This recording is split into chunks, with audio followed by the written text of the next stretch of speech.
Hello, this is Dr. Paul Cottrell, and I'm going to be doing a special report on bird flu. All right, this is live. This is being streamed on YouTube only, but I'm going to give an update of what's going on, some of the data points, and give you my perspective. A lot of people have reached out to me. They've emailed me. They've posted. They're concerned. Okay, so I'm just going to give my take on it. What to worry about, what not to worry about, what are some of the data points that suggest certain things are okay, but other data points suggesting certain things are not okay. So there's a lot of people out there that are posting stuff that it's all doom, or they're posting that don't worry about anything. Both sides of the spectrum are wrong. All right, and I'll explain why.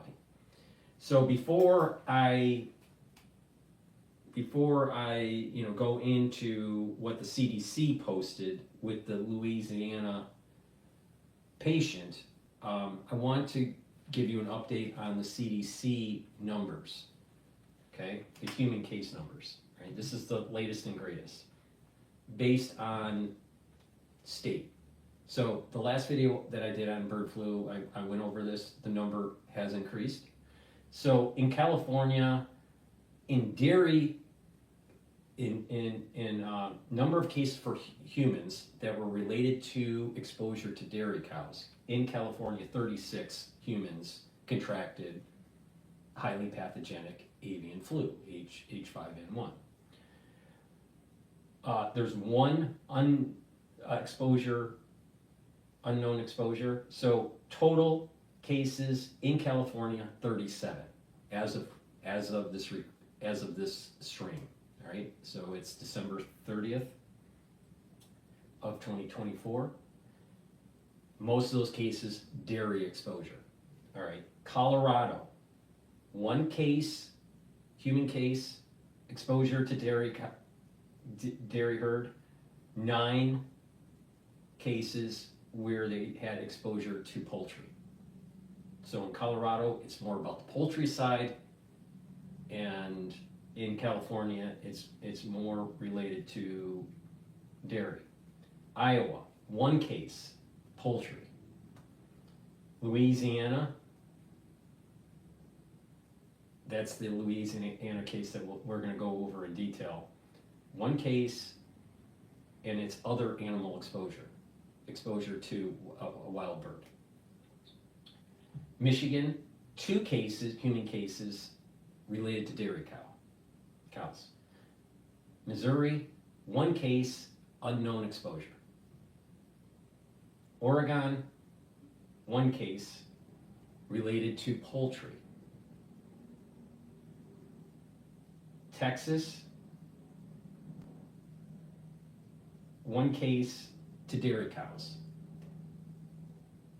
Washington, 11 cases with poultry. Wisconsin, 1 case related to poultry. Okay, so that basically means this. We have 40 cases total that are related to dairy cows. So human cases, humans contract from cattle. There were 40 cases in the United States as of right now. Poultry, there's 23 cases. 1 case of other animal exposure, that's the Louisiana case. And there's 1 case in Missouri of unknown. Most likely wild bird, right? So there's 2 unknown cases. 1 was in California, one's in Missouri. So total is 66. Okay, 66 cases. So when you look at the genomics, when you look at the genomic analysis of this, the dairy and poultry version that's moving around on the farms are more like what is called the B3.13 variant. So it's highly pathogenic avian flu, all right, H5N1, But the ones that are floating around in the cattle, ones that are floating around with the poultry on the farms, that is more indicative of B313 variant. What's floating around in the wild birds that they've been testing, and they're catching wild birds and testing them, and the case in Louisiana is the variant D1.1. Okay, that's really important. I'll go over why that is. Okay, so the next step in this video or this stream is going to go over the CDC announcement of the patient from Louisiana. Okay, the previous video I did, I stated they had they did an analysis of the genome, but not a deep analysis of the genome at that point in time that I did that video, and that they did say that that person had the D1.1 sequence. So, but they didn't know what kind of like the details of the mutations. Now we know the details of the mutations. Really important, all right? At the time, there wasn't much known about the patient. But this patient is older, had exposure to wild birds in their backyard, and had comorbidities. Okay, so they didn't, they weren't that healthy, all right? And this person started having respiratory distress.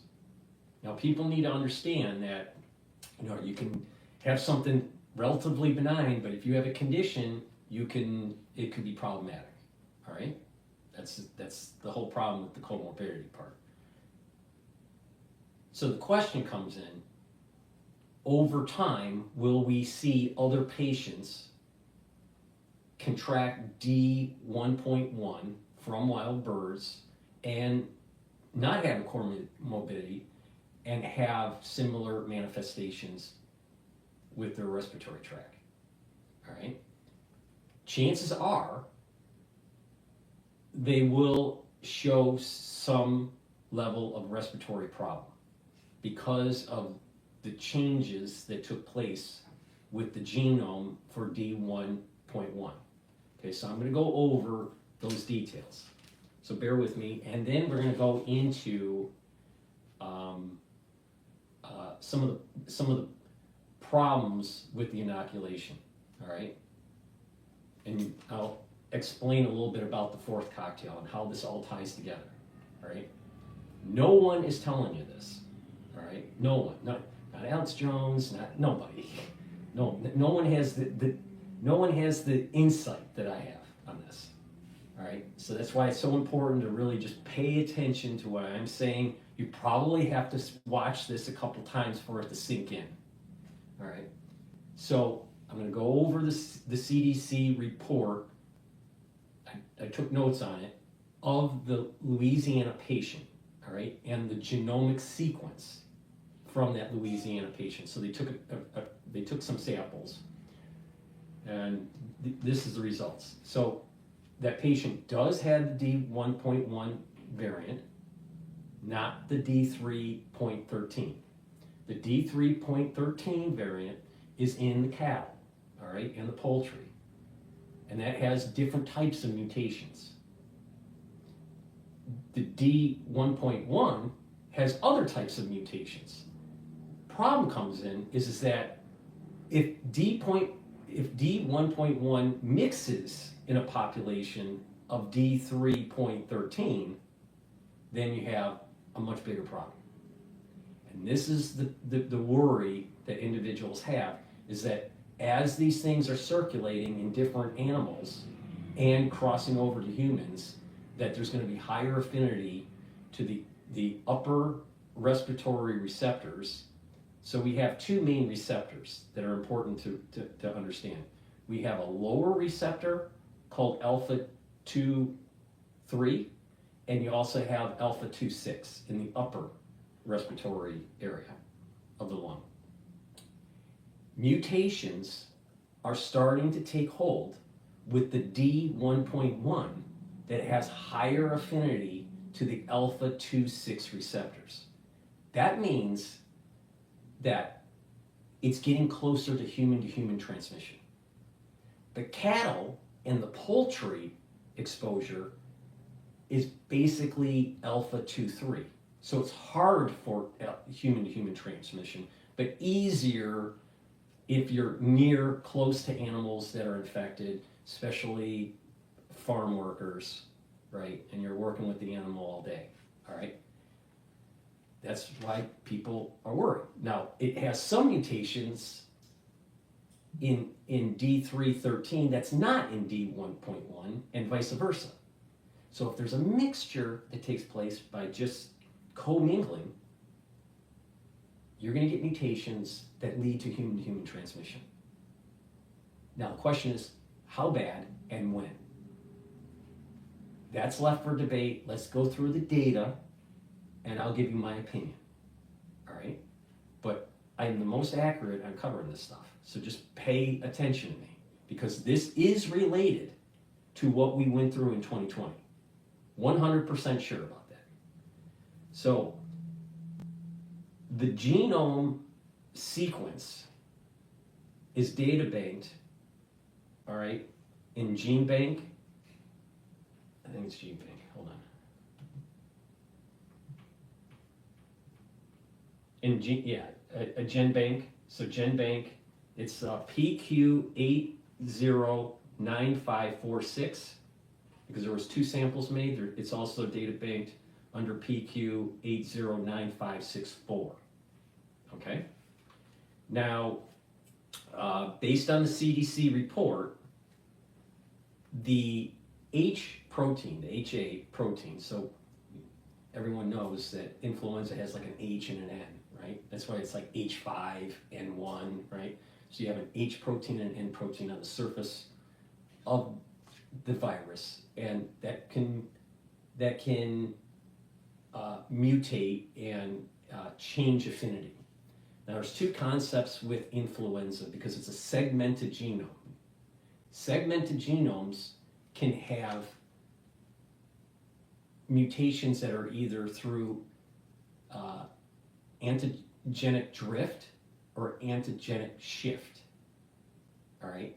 The drift means that there's no switching of the segmented genomes. There's 2 segments of an influenza genome. So if there's no switching because of some sort of cell that has 2 types of influenza, there's no switching, and there's just some mutations, then it's just a drift. If there's switching of the segments, then that's shift. Now, genomic shift is much worse to our immune system than genomic drift. All right? So this antigenic or genomic drift is just mutations that are taking place in a segmented genome with no flipping of segments with different viruses, different influenza viruses. All right? So if someone gets, let's say, H5N1 virus, and in the same cell, H5N2, and there's some switching that goes on, then that let me do a better example. H5N1 and let's say H2N2, there can be a flip. So you can have an H5N2 or an what did I say? All right, let me write this down. H5N1, and let's say you have an H2N2. So you can, if they flip, you can have an H5N2 or an H2N1. That genomic recombination with the segmented genomes is an antigenic shift. To our immune system, if we've never seen that before, big problem. Big problem. But there's also antigenic or genomic drift, where it's just H5N1 that's mutating. That's what is going on with D1.1 versus, let's say, D3.13. They're all from a lineage, a parent that is still the H5N1 parent, but there's a drift that's taking place because it's going through different animals and there's mutations that are taking place. Okay? So that concept is really important to have. That these mutations that we're talking about are drift mutations, not shift mutations. Okay? Because of this segmented genome issue with influenza. Now, because influenza has the segmented genome and there's no checking mechanism, it mutates a lot. Now, HIV mutates a lot too, but it mutates a lot because that it's a reverse transcription that doesn't have a check mechanism. So that's part of the reason why some viruses have problems. You know, our immune system has problems keeping up with the changes. Okay, so that's just a side note to keep in your mind here as we go through this. So the H protein, all right, or what we'll just call HA. The HA that was analyzed by the Louisiana patient has a very high homology to the D1.1 parent lineage. All right, and that there is a candidate vaccine virus, which we'll call CVV, that is called Ezo Red Fox /1/2022. So this H protein that the Louisiana patient has a very close homology to CVV. All right, so that means that there are vaccine vectors or vaccine sequences that are known that if they need it, it's there. They know what it is. They have something that may be able to block the HA. Okay, so that's important to keep in mind. Now, there are two different types of CVVs. Now, the Louisiana patient has 2 to 3 amino acid changes in its sequence relative to the Hokkaido CVV. There's also another CVV that is called the A/3212/2020. When you compare that to the Louisiana patient samples, the Louisiana patient samples have 3 to 4 amino acid change for the HA protein. So that basically means that there is a sequence, there's a CVV vaccine sequence that is known, there's 2 of them, that is very close to the HA sequence that's coming from the Louisiana patient that has the D1.1 lineage, okay? But with just a few mutations. There's 2 to 3 amino acid change or 3 to 4 depending on which one you're comparing. Okay. When analyzing so they take the samples from, so someone might say, how did you get the samples from Louisiana patient? What the CDC published is that they took nasopharyngeal and oropharyngeal samples. So for the ones that don't know, you have kind of 3 sections in your air passage. All right, nasal. So when you're breathing in, it's going through your nose and then to the back of the nose, right? And that in the back of that throat area, but up towards the nasal area, that is called the nasopharyngeal. All right, so samples are taken from there, and then also slightly below that is the oropharyngeal. So samples were taken from the nasopharyngeal and the oropharyngeal. So when sampling from the nasal and the oropharyngeal it had low frequency mixed data, okay? So we're gonna go over what they found, okay? So there are three sequences, or three mutations, I should say, three mutations that they found in the D1.1 lineage for the Louisiana patient. It's A134, and then it had either an A or a V. I'll read off what they are. N182 had either an N or a K, and an N186 had an E or a D. So what that basically means is the number A134. The 134 is the position of the amino acid for the HA protein. The 182 is the 182 position for that amino acid for the HA protein. So they saw mutations at the 134 mark, 182 mark, and the 186 mark. Okay? But when they did the analysis, they saw that there were mixed results.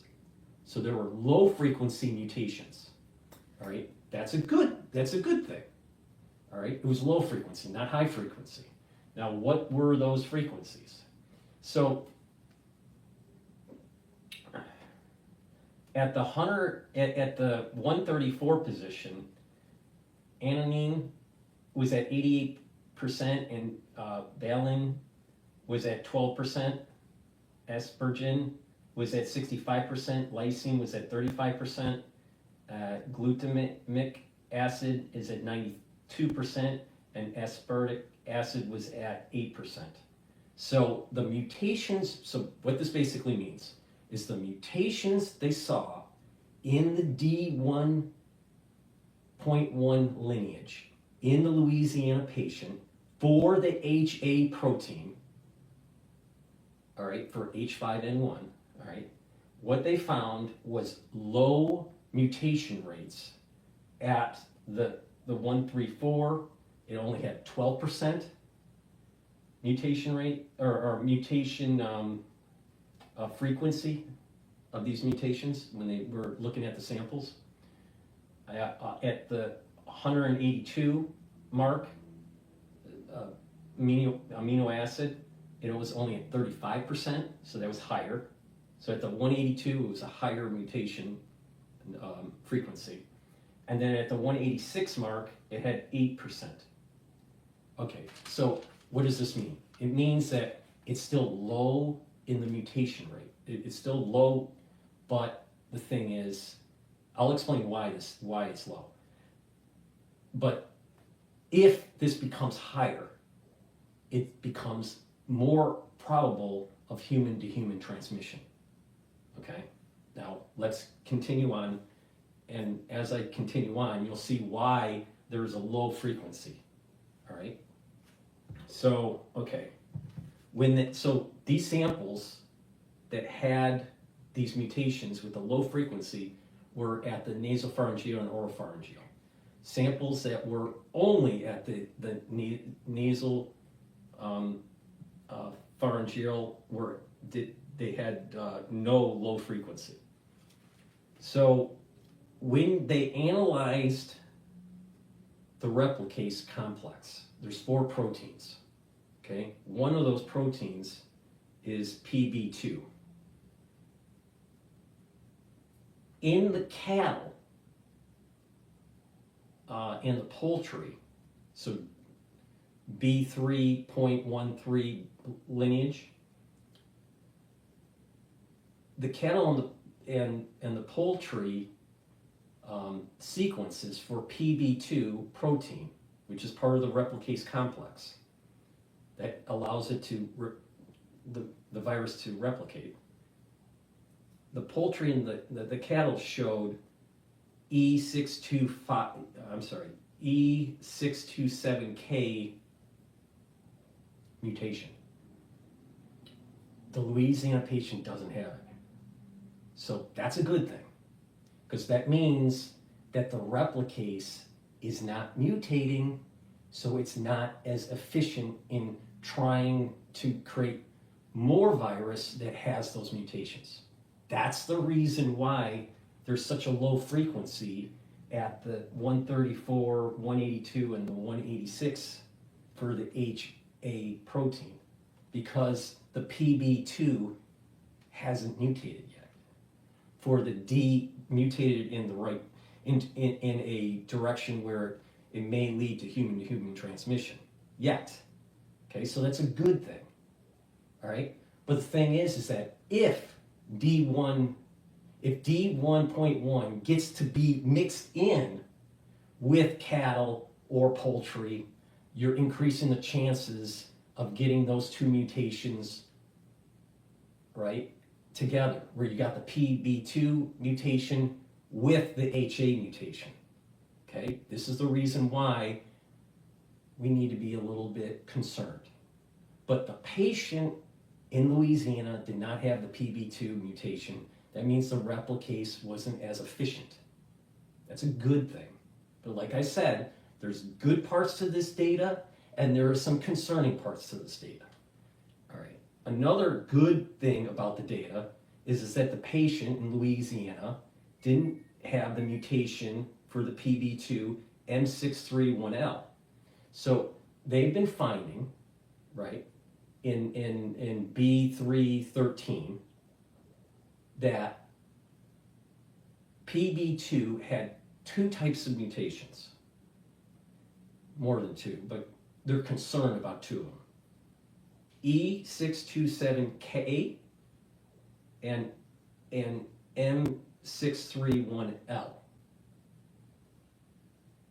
If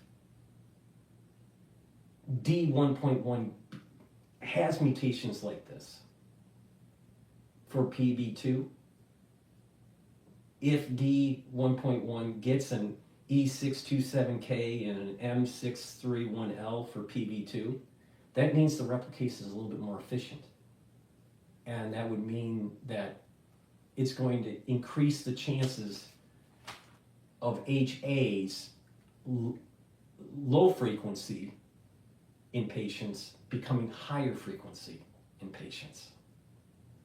And that means that now it's getting closer to human transmission. Right now, it's not human to human a few things have to happen. So I'm going to hopefully find the video. I may not be able to find it, but you know, the worrisome doctor on CNN, you know, that's saying, oh, we gotta be pushing inoculations and all that. Not yet. All right, you know, that's premature. What she's saying is premature. That's the point I'm doing this video. What's the facts? What are the facts? All right, and where is this going? What's the trend? What's the probabilities? What's the possibilities? Right? What are, you know, what's really going on? Multiple things have to happen for highly pathogenic avian flu to become human-to-human transmission. All right, multiple hits, but those multiple hits are increasing in probability of happening. When you compare that to, let's say, April 4th of this year, when they started counting these cases that were coming from poultry and dairy. The probability of it happening is increasing, okay? When they analyze the other proteins for H5N1, the highly pathogenic H5N1, when they analyzed it in the Louisiana patient for D1.1, they found no mutations of significance in the N protein, okay? So we'll just call that NA. And the matrix, the M protein, and the PA protein, the polymerase. Okay, so no major mutations of concern, right? Of course, there's going to be a little bit of drift, but if there's no concern, so this is another good part of the data, all right? PB2 doesn't have the mutations of big concern. No mutations for the N protein. no significant changes for the matrix. So those are all positive things out of the Louisiana patient. All right, but if the replicase complex gets better and there's a genetic drift with the NA protein, and you get higher frequency samples out of patients that have, let's say, a higher number of valine in the 134 position for HA, then now you have higher affinity to the alpha 2/6, not just low frequency, higher affinity. Okay, let me break down a concept here. All right, remember I stated that there's two main types of receptors for your lung that's related to influenza. You have the alpha 2/3s and you have the alpha 2/6s. All right, the alpha 2/6s are in the upper area. That's why if that's high affinity with high frequency, it's going to be easy for human-to-human transmission. If it's only 2/3 in the lower lung, it's harder. All right, okay, so most of the cases, because they were farm-related cases, are the alpha 2/3 receptor affinity. The Louisiana case is also alpha 2/6. But, here's the but, with low frequency. So higher affinity, but lower frequency of mutation in the samples. That means that because the PB2 isn't replicating as efficiently, all right, in humans, it's efficient in birds, but not in humans, that it's low frequency.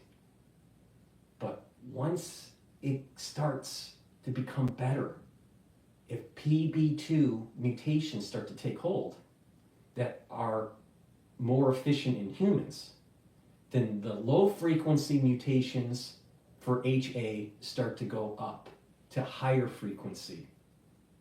And when they're higher frequency, you're going to have higher affinity, more replication, and that higher affinity to the alpha 2/6 is going to cause an outbreak. That's the escape velocity that people are worried about.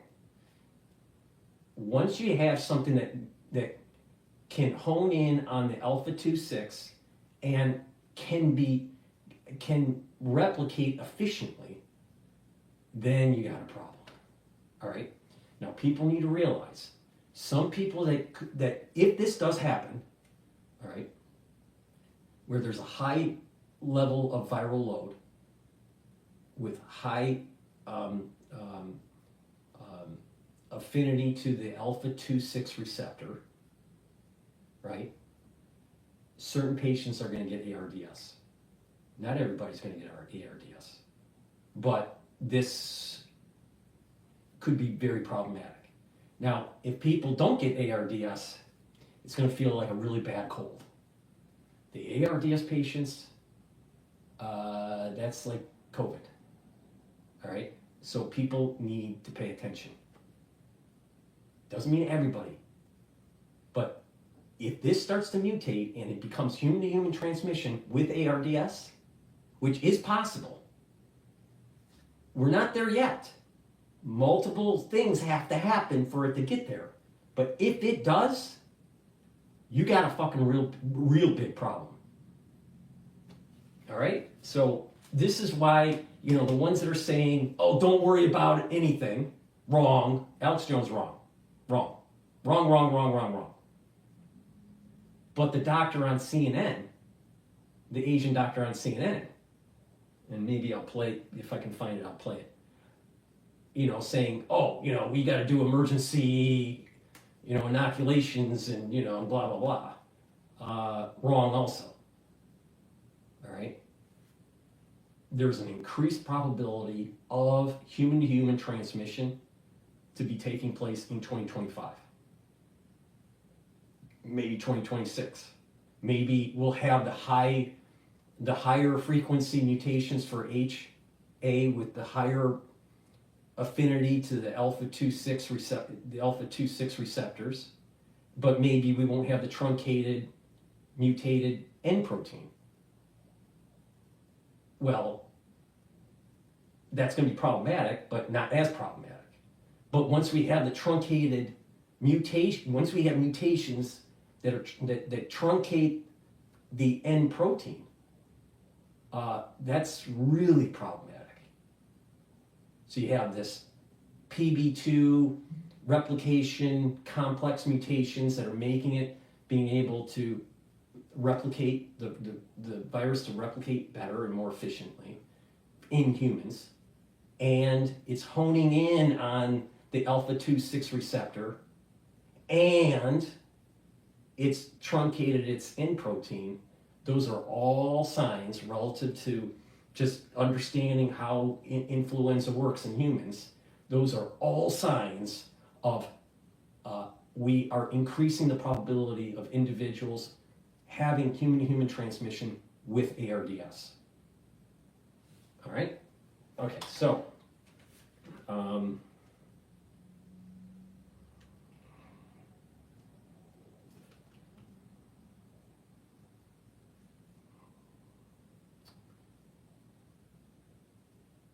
okay, so when they did, now remember what I was saying about how the D1.1 lineage for the Louisiana patient, when they analyzed it and compared it to CVV sequences, so that's the candidate vaccine virus sequence, it was very close, okay? When they also analyzed the genomic analysis from the Louisiana patient, based on the sequence and known knowledge, current antivirals should be helpful if individuals contracted this current D1.1.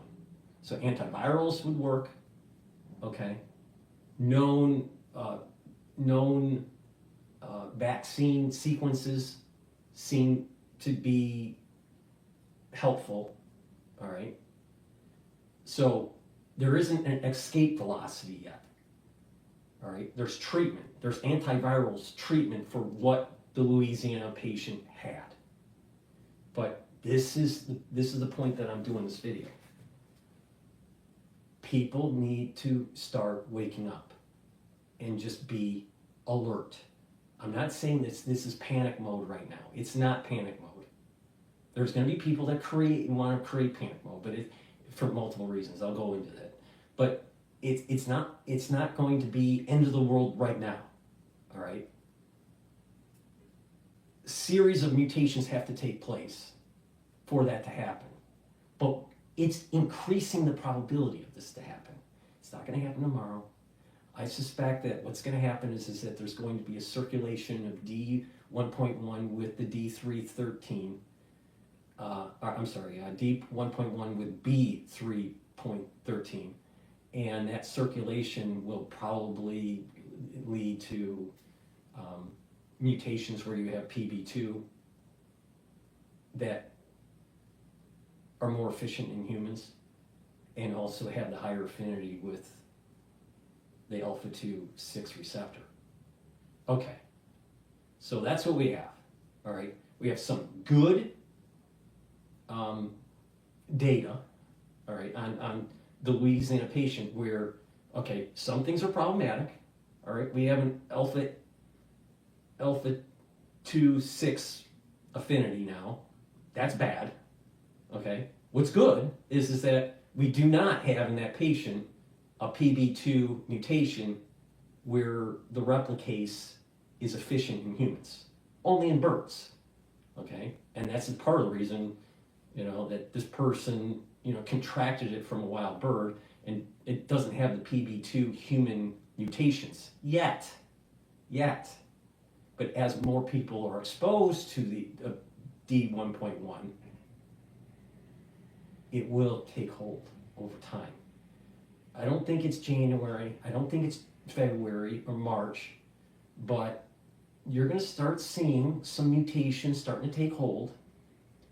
I don't think escape velocity is going to happen yet, in the first quarter of next year, of 2025. But I'm worried about this. I'm worried about the second quarter. All right, it's warmer out. Birds are flying around. People are moving around. And people are going to zoos, and the farms are very active during the summer. There's going to be a spread. There's going to be a spreading of this, and something's going to take hold, and something's going to get in a human, and there's eventually enough mutations that take place that leads to escape velocity. All right, escape velocity, I think, is going to take place with high affinity to alpha 2,6 with H protein, with a very robust multiple hit mutation on the 4 proteins that make up the replication complex. Now PB2 is the big one, but there are 3 others.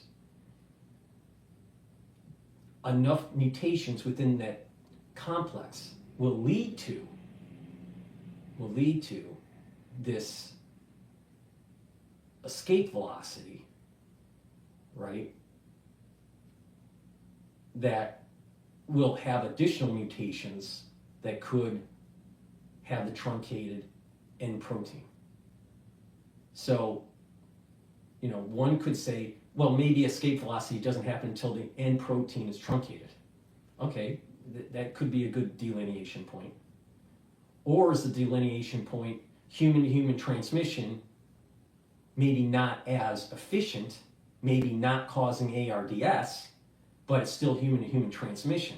So human-to-human transmission, not onesie, twosie, not just 1 or 2, but like a good clip and a decent number of human-to-human transmissions that take place in 2025, I would say that's the beginning of escape velocity, independent if the N protein is truncated or not.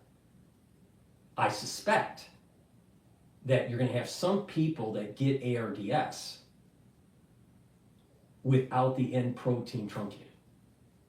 But I think that really depends on, does someone have comorbidities or not. I think it starts to become much more problematic when the N protein is truncated and you have that escape velocity and people don't have comorbidities and they're starting to develop ARDS. All right, so, it's a fine line, the debate on when's the escape velocity. I personally think the escape velocity is at the point where you have a decent number of people that are contracting H5N1 human-to-human transmission, not through just birds, not through just cattle, but the human-to-human transmission, that's when escape velocity takes place, independent of the N protein truncation. But it becomes very problematic with the N protein truncation. So that's where we're at, all right? Is it a crisis right now? No. Even if you're a farm worker, it's not that big of a deal at this moment in time. It's mostly conjunctivitis. But part of the reason is because it's a B3.13 lineage.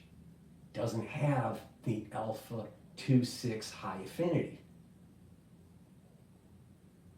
The birds that are floating around that people are in contact with for some reason have a slightly different lineage. It's the D1.1 lineage, not the B3.13 lineage. And that lineage in humans has higher affinity to the ACE2. Not the ACE2. Back in the day it was ACE. The alpha 2,6 receptor. So, but it's low frequency. And that's because PB2 doesn't have the mutations yet. But it will get those mutations, either through recombination as it's moving around in different species and coming back into humans, or it's just going to, or there's going to be enough drift in humans just with exposure with birds, and that wildlife exposure is going to increase when the weather gets better. So you're talking about spring, summer. That's not going to happen right away. So it has to do a few cycles. And when it does a few cycles, now you're talking about maybe mid or late summer. That's why I'm saying I'm a little bit more worried about the second, I'm worried about the second quarter of 2025.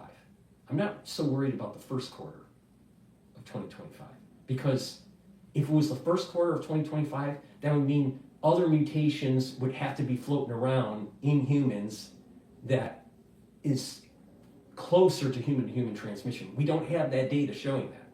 So since there's no data to show it, we have to assume it's not there yet. All right? So a little bit of good news, a little bit of bad news with that. All right, now let me see if I can find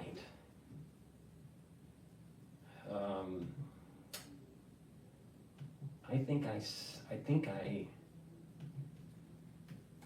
it was on.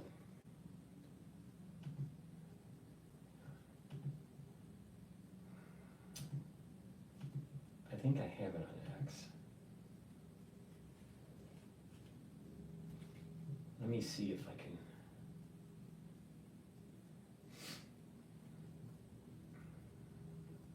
Yeah. Okay. Let me play. This woman, this is the doctor on, this was on Face the Nation, not CNN. I believe she also talked on CNN. But this was on Face the Nation. She did this a couple days ago. So let me play it. I'll give you my take on it, okay? And then I'm going to go into a little bit more detail about the inoculations and some of the problems and how it parlays into what I've been saying for 5 years about the fourth cocktail. All right? I've been saying there's a fourth cocktail, and it can manifest in different ways. Now, I know Barrick, because it's on the CD, was playing around with the SARS-CoV-2 platform with influenza and HIV.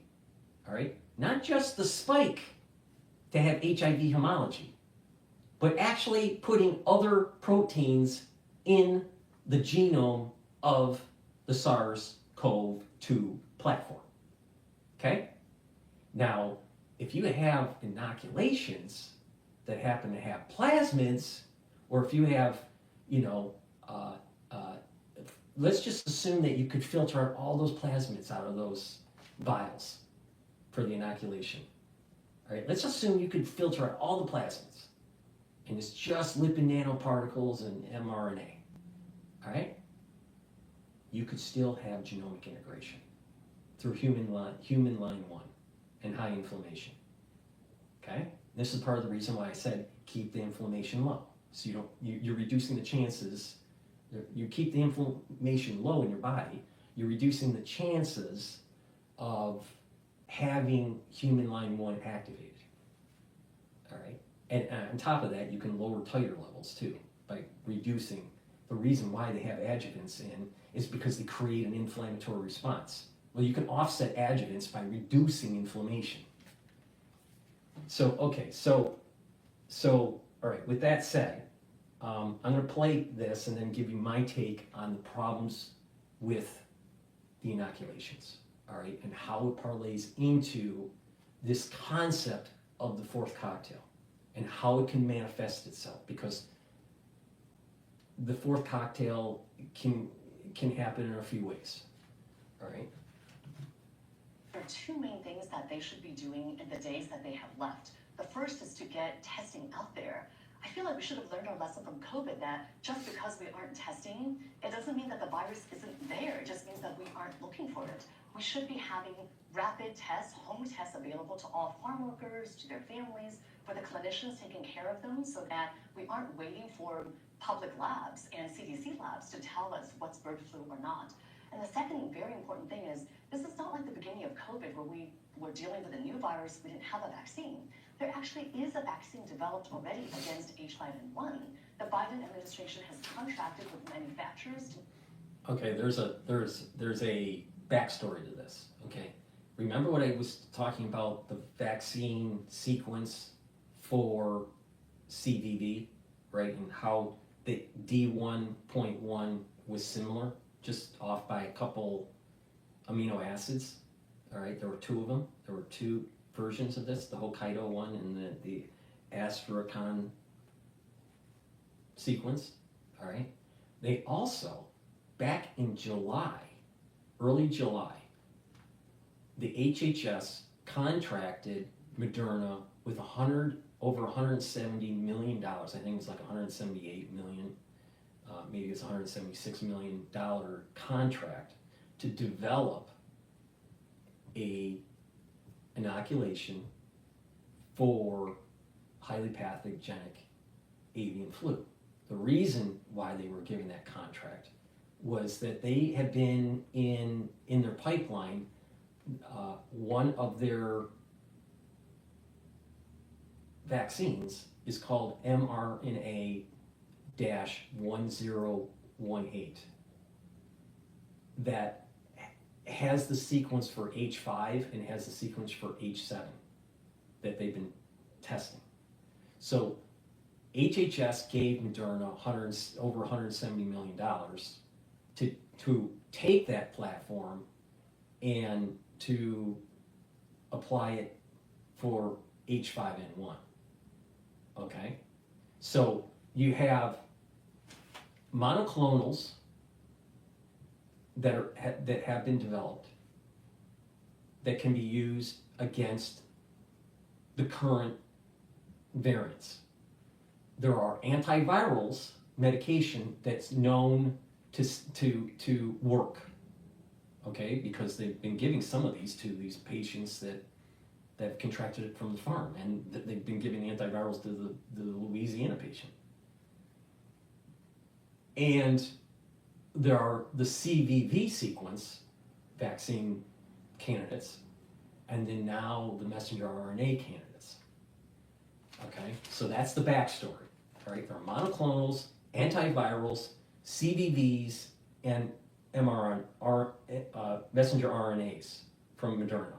There's also another manufacturer from Germany. What's the name of it? CureVac is a German-based company that's working with GSK, also working on it. Okay, so that's the backstory. So let's continue. To make almost 5 million doses of the vaccine.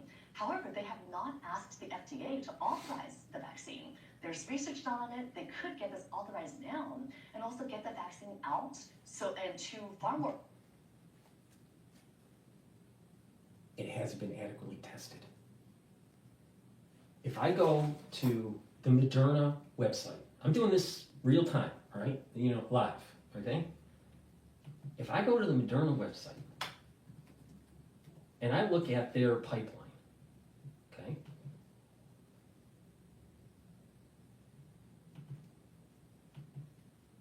And I look at the mRNA 1018, all right? It is in phase 2.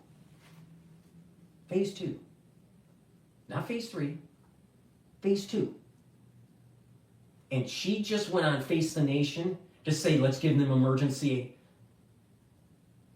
approval. And that pipeline isn't based on the contract for the over 170 million that came in July, early July. That's off of previous work working with H5 and H7. So if they're just focused on the unique characteristics of H5N1, right, with this H protein, are they going to be working on the B313 or the D1.1? because the D.1.1 just popped up. So let's get this straight here. Which version of the H protein are you using? Because the D.1.1 is the one that has the highest affinity to the alpha 2,6. See my point? There's no way in hell that they're in clinical trials 3 for anything that has a high affinity to alpha 2,6 receptor. This is the reason why you need to listen to me. No one is as accurate and as detailed as I am on covering this shit. She probably, if she was listening to me, wouldn't fully understand what I'm saying, because I'm willing to bet she's not looking at the details. And I'm just looking at the website at Moderna. Moderna's messenger RNA 1018 pandemic flu vaccine, which is the platform they're using to piggyback for the $170 million infusion from HHS to develop something against highly pathogenic avian flu, H5N1. They're not even close.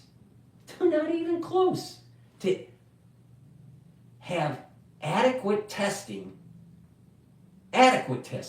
showing safety.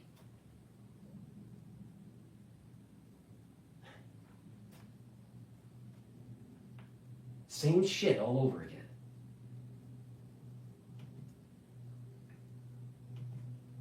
Workers and to vulnerable people. I think that's the right approach, because we don't know what the Trump administration is going to be doing around bird flu.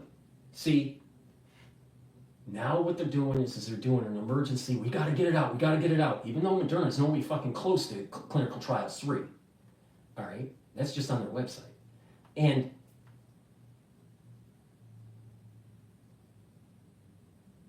she wants to just pass it through because RFK Jr. might say, "Whoa, slow down, Nellie.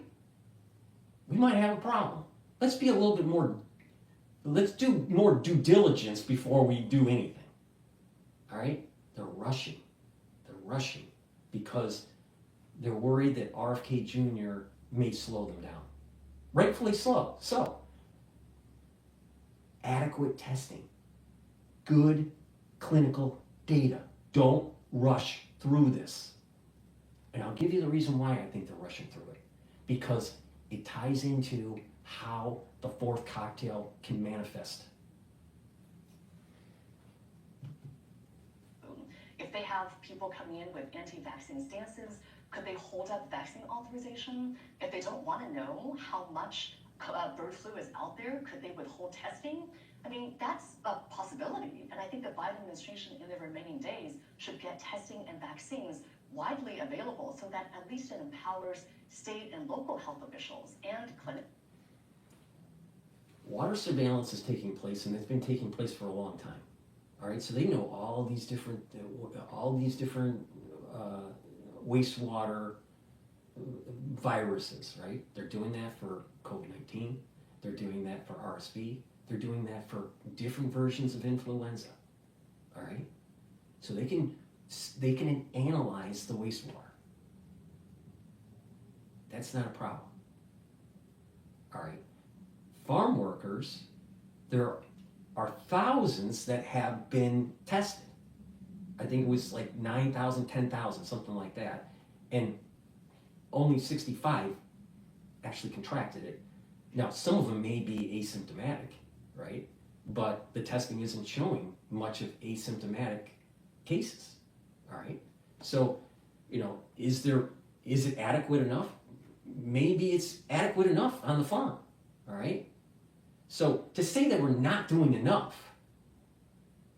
I don't know if that's true or not. Maybe we are doing enough. Maybe we could do a little bit better, maybe at the margins. But to say that there's no testing and all this, that's not true. That's not what the CDC is saying on their website. I mean, they've tested the surveillance testing on this has been they've had a lot of surveillance testing. on humans. I can't find the link right now because they keep on monitoring people, monitoring current situation. All right, the current highly pathogenic avian influenza in 2024, at least 10,600 people were monitored. All right, this is tied to the farms. Okay, I don't know what the population for dairy farmers are and poultry farmers, but you know, almost 11,000 people have been monitored. At least 6,800 with exposures to dairy cows. At least 3,800 with exposure to birds and other animals. At least 540 persons tested for novel influenza A. And at least 160 with exposures to dairy cows. At least 380 with exposure to birds. So there seems to be good testing. Now, could it be improved a little bit, maybe by 10% or 20%? To say it's not being monitored, I think is wrong. All right? Plus, they're monitoring the wastewater. All right? Plus, there's no mutations that have been found anywhere that suggest human-to-human transmission. So it's not there yet. That's why I'm saying that we're approaching a problem, but we don't have a problem yet. All right? Will we get there? Yes, I think we will get to a human-to-human transmission. The question is, will it manifest as ARDS? We don't know. We won't know until we're there. My gut feeling is that we will see ARDS patients, especially with ones that have comorbidities. Okay, but that's an assumption. But we won't know until we get there. But we're not there yet. So we don't have any human-to-human HP, highly pathogenic avian influenza A, H5N1 at all. We don't have it in humans, human-to-human transmission yet. Now, they're trying to make it seem as though, well, maybe it's human-to-human transmission, it's all asymptomatic, all of it. I don't believe that. I don't believe that for a second. But we will get human-to-human transmission. The question is, how bad will it get? It becomes, if certain mutations happen, it can get pretty bad. All right? But we're not there yet. We're not there yet. But there's a lot of surveillance that's taking place on the farms. Now, outside of the farm community, there's water surveillance that's taking place.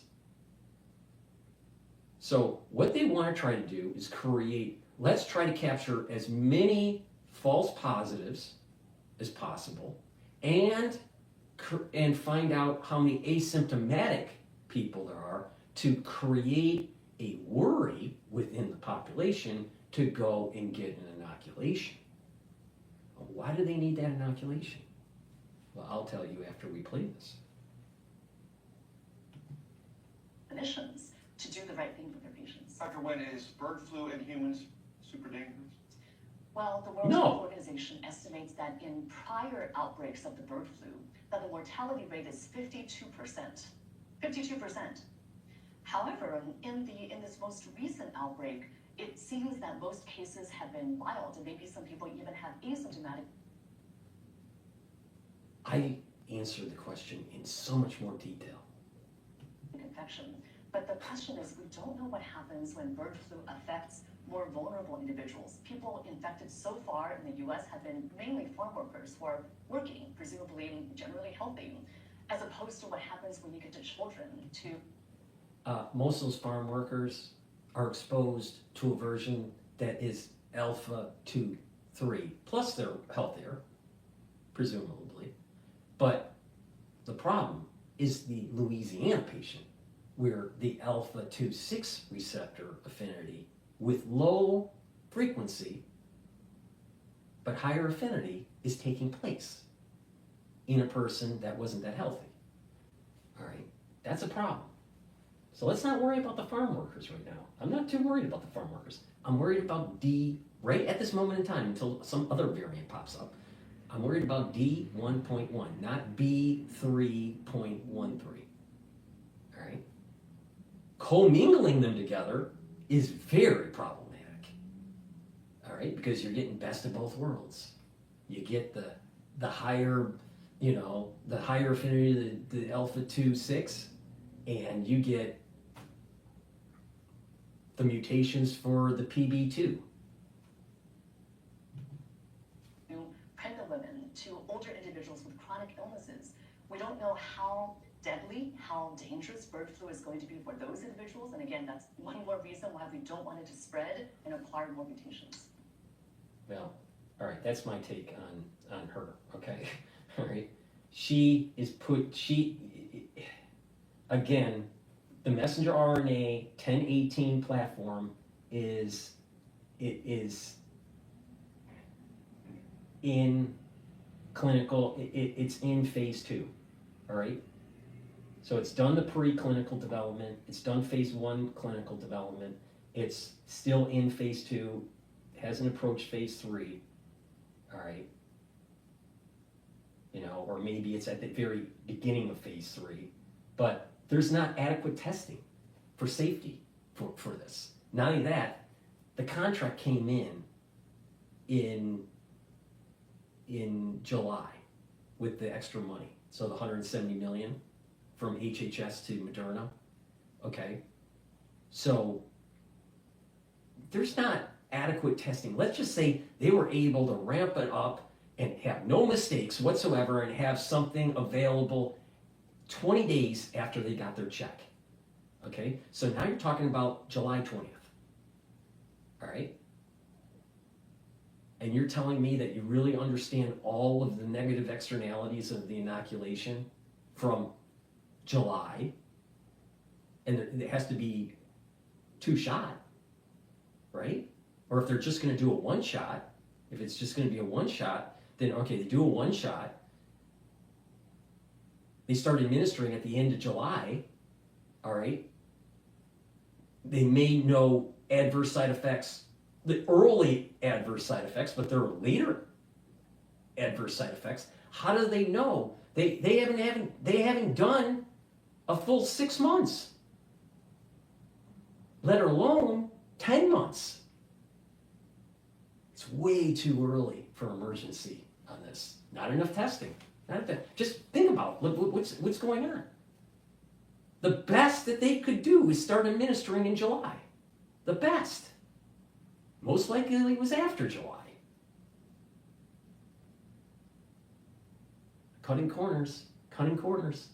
And this is why the people need to start worrying about the inoculations and the safety of it. In addition, the filtration process is a problem. There's plasmids. It's not just lipid nanoparticles. It's not just messenger RNA and adjuvants. There's other things in there. The question is, does it harm? We don't know. And it seems as though from the crazy crap that we went through in 2020, it might. It very well might. Highly probable.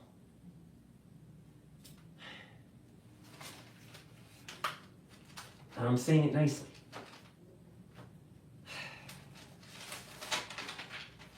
Okay. With that said,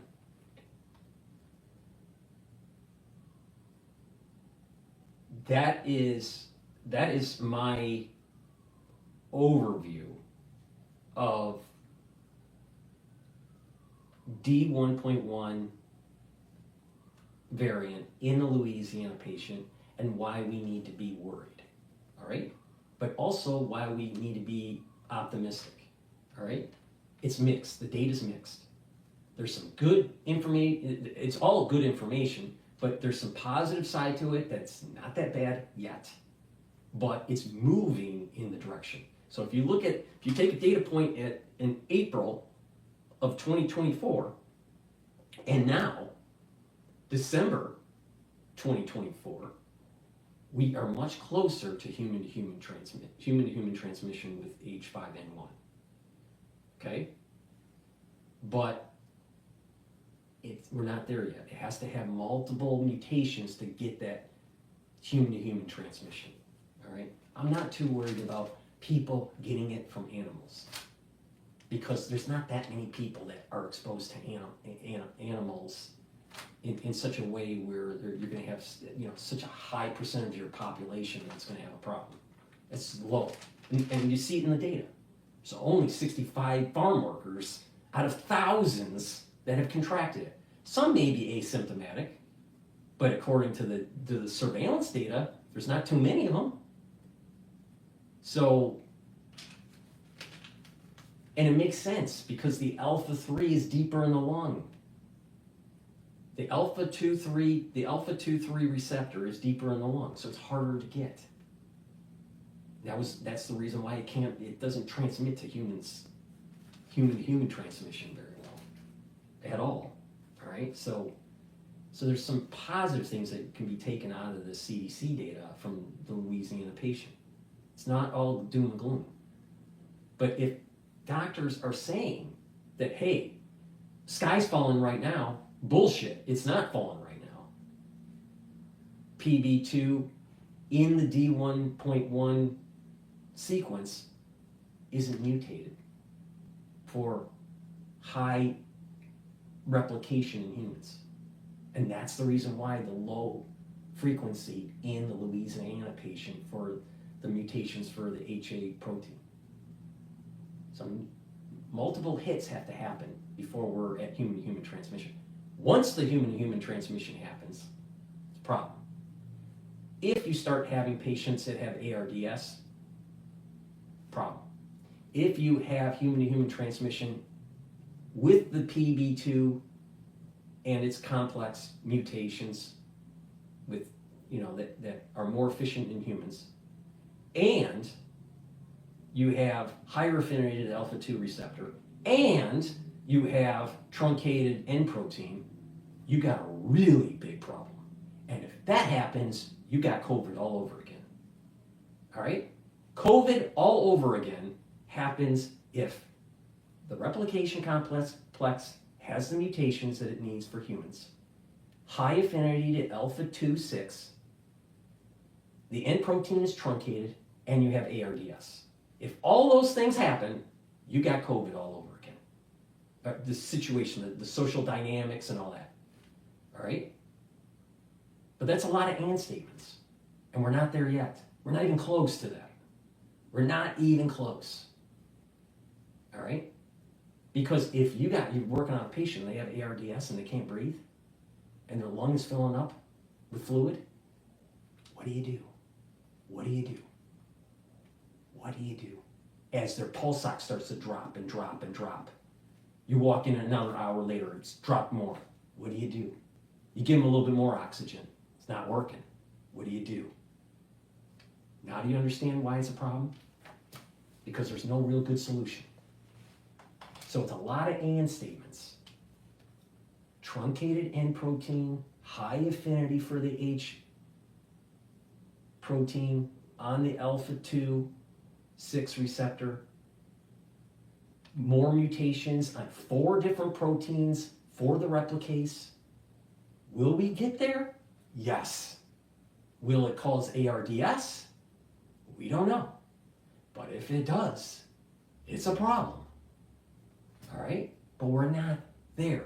That's why I said the spectrum of this, you gotta be in the middle. Alex Jones saying, oh, it's all bullshit. It's all fake. No, it's very real. It's very real. But it's not to worry about yet. The other side of the spectrum, with the ones going on CNN and Face the Nation and Burks and this lady, right? These infectious disease docs that are, saying we need more testing and we need to do emergency provisions. Wrong. We're not even close to that. Not even close. We have surveillance capability that's taking place already. We already have therapeutics and antivirals that are known to work for the sequence. And there are different, if you're going to go down the inoculation route, there are many different candidates that seem to work. All right? And I mentioned 2 of them that are the CVVs. All right? So, and then there are the monoclonal antibodies that are also known to work, that are already stockpiled. So, I'm not too worried about it until we start seeing some of these other hits taking hold. Now, that could happen sometime in, maybe the summer of 2025. Maybe. Okay? But that's my take on this. Now, I'm going to do another stream on the inoculation issue because that is a little bit more involved. I have to, I have a bunch of diagrams I have to explain on how this is bad and how this could manifest as a fourth cocktail. All right. So, but I want to do that in a separate stream. Thank you for listening. I appreciate it. Please make sure that you help support my work. All right. It's very important. There's no one that gives you the details like I do. No one. There's no one. No one has the insight like I have. All right. And this does dovetail into what we went through in 2020 because of the fourth cocktail, which is something else that no one else has explained to anybody other than me. All right. So to help support my work, make sure you subscribe to all my channels. I have 4 channels on YouTube. I have Brighteon, Bitchute, and Rumble. Help support my work by making sure you subscribe. I also have these live streams. I have it on YouTube and I also live stream on Rumble, and I do X Spaces and all this stuff. Share the links. Ask your social media followers to follow me. We're going to be going through tumultuous times during the Trump administration, all right? And this is one of them. And we're going to walk through it together. And in terms of this, I will tell you how to navigate. Just follow my lead, and you will be okay. All right. Ask your followers to follow me, and it's going to be a team effort. All right. And we can make this a better place, but you got to pay attention. All right. And in addition, with subscribing and sharing the links and asking your social media to follow me, help support the work. All right. You can help support the work many ways, and I've mentioned to it 1,000 times, probably 2,000 times. One great way is to help support the work by donating on my website, the-studio-reykjavik.com. The links are in the description of this video. Donate through Stripe, PayPal, or buy me a coffee, or be a paid member to my Patreon channel. I have thousands of videos like this for free for people, so I can help people understand what's going on. Because it can get confusing. You're not getting full information from the mainstream media. And I don't even think the experts that they're talking that CNN is interviewing even understand the details. All right, so please help support my work. And obviously, the website provides things that will help you. All right, we'll talk about that later. I will do another stream shortly talking about the inoculations and how it dovetails into the fourth cocktail. Thank you for listening and have a nice day.